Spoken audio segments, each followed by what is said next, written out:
जब कोई चीज़ वाफ़िक मिक़दार में किसी को दी जाती है तो ज़ाया ही जाती है, फिर चाहे तवज्जो हो या मोहब्बत। जो मोहब्बतों को महसूस नहीं कर सकते उनको मोहब्बतों के सबूत नहीं दिए जाते।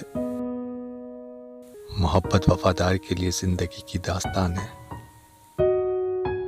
मोहब्बत और मौत दोनों मुकम्मल इंसान तलब करती हैं।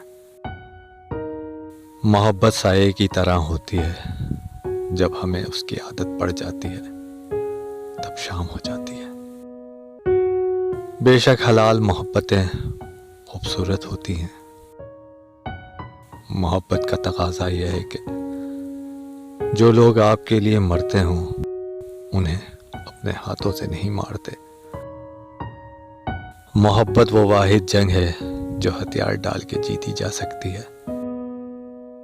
इंसान जब परेशान होता है तो वो उसकी तरफ दौड़ता है जिसकी मोहब्बत पे उसे यकीन होता है।